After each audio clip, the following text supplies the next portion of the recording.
It's kind of funny to get to my age and realize that I've never been asked why I believe in God.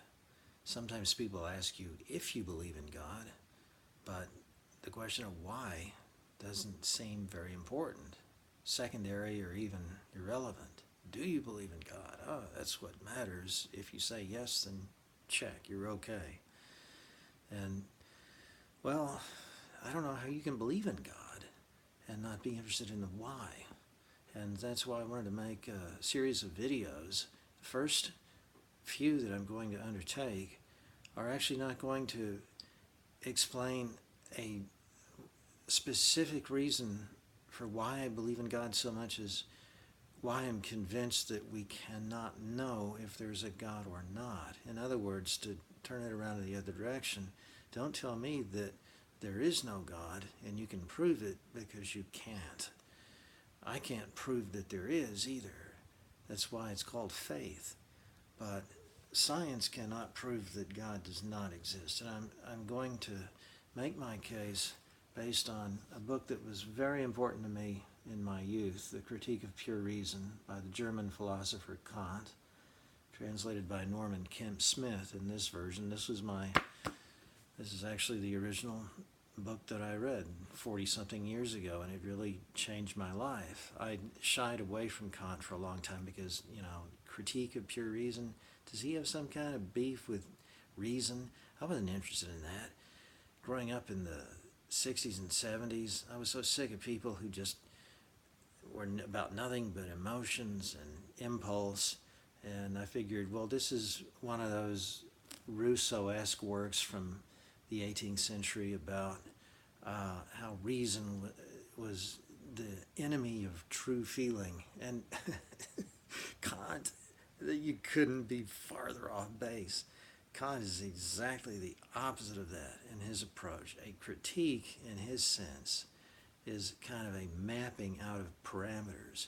He's trying to create a design, a blueprint of how human rationality looks and works without the specific content that individuals would bring to the blueprint. This is the skeleton of our rational mind.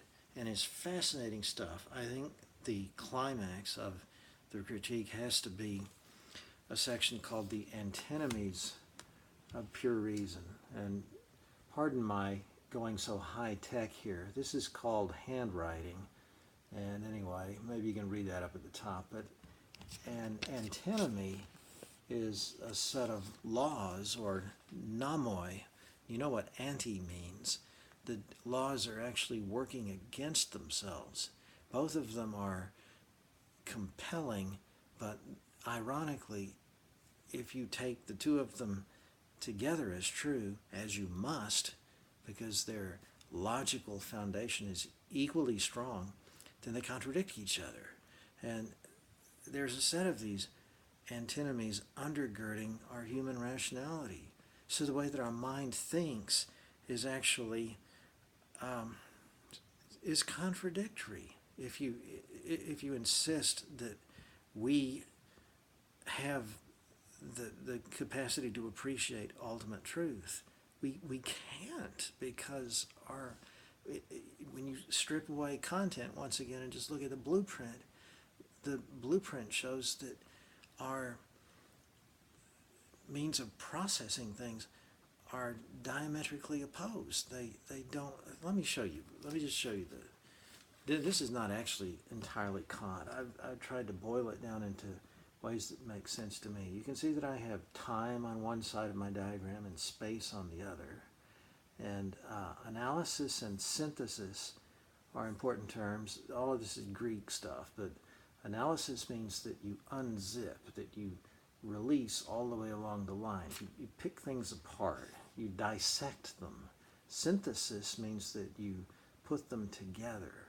You're constructing things. So these are two complementary movements, in a sense opposite movements of our mind. We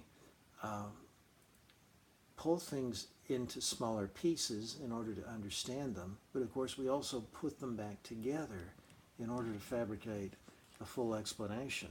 Now over on this side of the diagram, I've opposed the what I call the quantitative or the definite and the qualitative or the indefinite. And again, I'm kind of taking liberties with Kant's terms. I'm putting this in language that makes sense to me, but it probably makes more sense to you too than something really 18th century and Greek. The idea behind a quantity is that it can be enumerated. It's made up of units, 1, 2, 3, 4, 5. You can count the books on the shelf behind me. Now, no two of those books are the same, but we can identify each one of them as a book and we can count them up. So we're not interested in their quality and how thick they are and what color they are and so forth. We're just interested in the fact that each one of them is a book and we can tabulate them. And of course, that's one gear that our rationality has in trying to understand things. We can also take things and not ignore but de-emphasize their quantitative identity and pay more attention to their quantity. I use the word indefinite because definite, finis is the Latin word for a boundary, and obviously something that can be counted has boundaries. That's how we can identify this, and this as 3 units. Something that's indefinite is something in which the boundaries have been relaxed. So now we can start to notice its quality, and we can, for instance, notice the different colors of those books. Some of them they catch your eye immediately. Some of the books are taller, and so forth. And the mind shifts back and forth between these different registers. When we do science, we notice that a certain phenomenon is made up of X components that, it's like looking at the parts, the cogs that make an engine turn. But we can also break this machine into smaller pieces. And, why does it run better on cold days than hot days or with a certain fuel or something? We're starting to look at it more qualitatively. Then we can shift back into a more quantitative conclusion and so forth. This is the kind of back and forth pendulum working of the mind is just characteristic. See, this is what I mean by critique. This is how we think. This is how we work. Now, I'm not going to have time in this opening video to get all of this in, and I do want to explain these 4 different points. Let me just see if I can squeeze in the first 2 squares under time and space. When we look at time, we have an obvious assumption that we make, and I better make sure that I can read what I've written. Time is made up of, there must be a smallest unit of time. This has been sometimes called the chronon. Otherwise, events would never progress. How would you, it's the old fable about the Achilles is racing the rabbit, and actually that has to do, I should put that over on the side with space, but the same idea applies to time.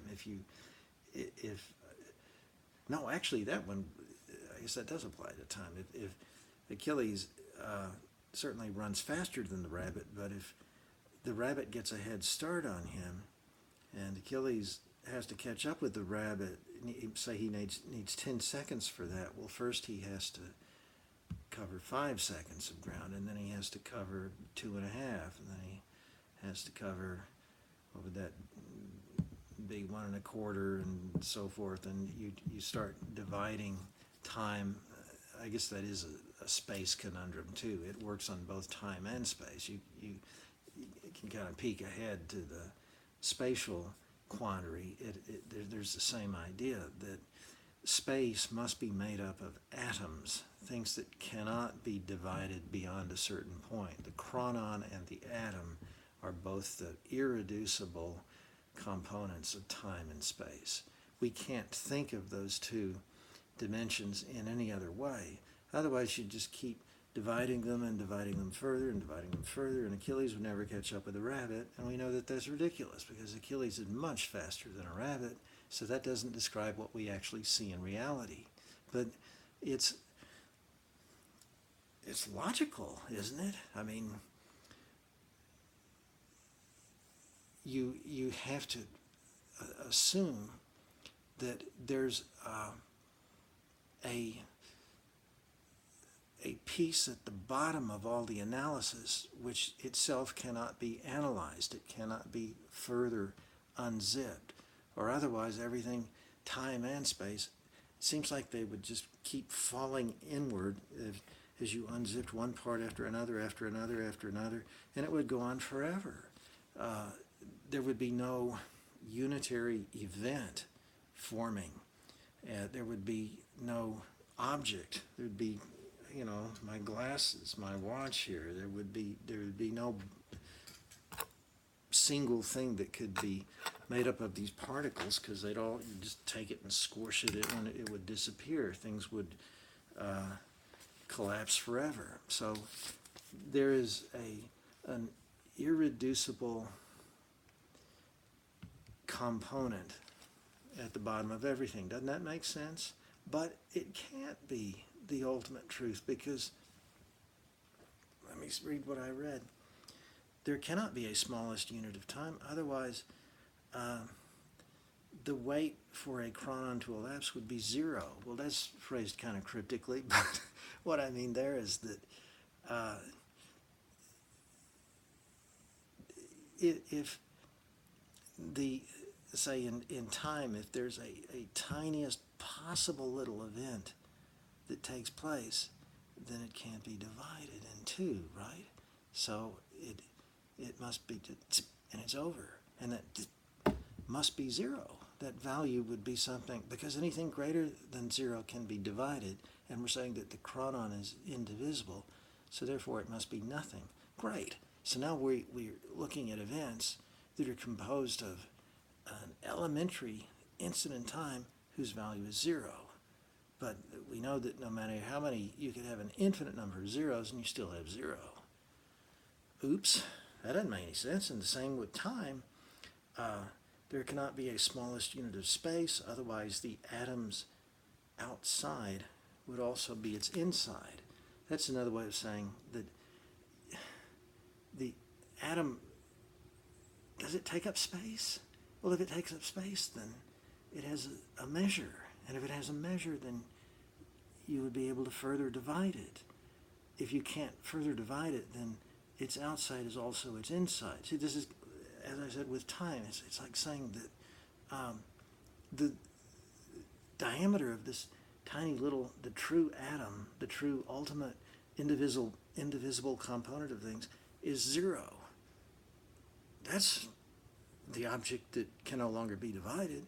But how can anything be made up of an infinite amount of objects whose diameter is zero? Impossible. And yet both of those, in both of the squares, both of those propositions are equally logical. They're equally compelling to our rational mind. And Kant's conclusion from this is that there must be a broader reality that our mind is not built to understand. It's not just that we don't understand it yet. We cannot understand it in our present dimensions, in our, confined as we are to our present rational limitations. So this is going to pave the way for the possibility of belief, because belief is not and cannot be shut off at this point by anything that our rational mind is telling us. On the contrary, it tells us that there must be something more.